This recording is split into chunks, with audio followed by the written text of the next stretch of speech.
श्री कृष्ण कहते हैं, इस संसार में कुछ भी स्थायी नहीं है। यह उनका विचार है कि सब कुछ जो हम देखते हैं और अनुभव करते हैं वो स्थायी नहीं है। उनका मात्र वास्तविकता में जो है वो आत्मा है, जो कि अनंत, अचल और अमर है।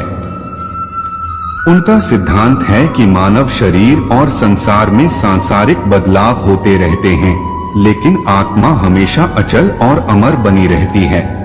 उनके इस विचार का मुख्य अर्थ यह है कि जगत में जो कुछ भी दृश्यमान और अनुभवित होता है वो अस्थायी है और परिवर्तनशील है। हमारी मानसिक और भौतिक अनुभवनाओं के पीछे एक स्थिरतम और अचल आत्मा की अनंतता है, जो संसारिक विकारों से परे है।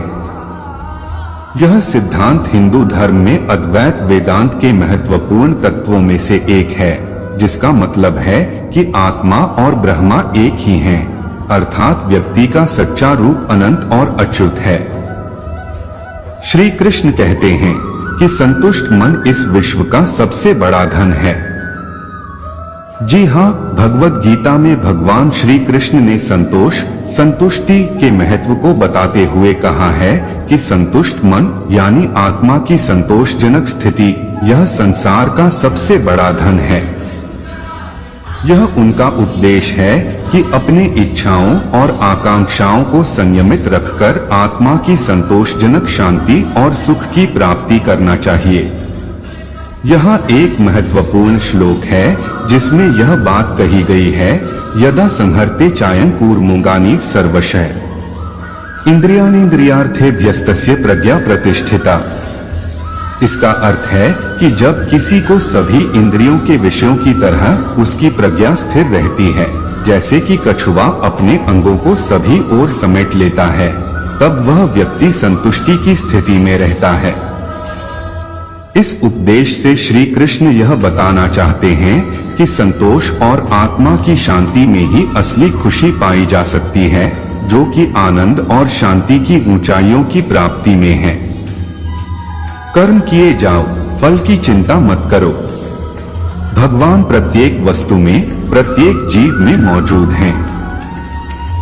आत्मा अमर है, इसलिए मरने की चिंता मत करो। आत्मा का अंतिम लक्ष्य परमात्मा में मिल जाना होता है। इंसान नहीं, उसका मन किसी का दोस्त या दुश्मन होता है। बड़प्पन वह गुण है जो पद से नहीं, संस्कारों से प्राप्त होता है। व्यक्ति या जीव का कर्म ही उसके भाग्य का निर्माण करता है। वर्तमान परिस्थिति में जो तुम्हारा कर्तव्य है वही तुम्हारा धर्म है। मन बहुत चंचल है, जो इंसान के दिल में उथल पुथल कर देता है। जब वे अपने कार्य में आनंद खोज लेते हैं तब वे पूर्णता प्राप्त करते हैं। प्रबुद्ध व्यक्ति के लिए गंदगी का ढेर, पत्थर और सोना सभी समान हैं। आपके कर्म ही आपकी पहचान है, वरना एक नाम के हजारों इंसान हैं। धर्म केवल कर्म से होता है, कर्म के बिना धर्म की कोई परिभाषा ही नहीं है। जय श्री कृष्ण।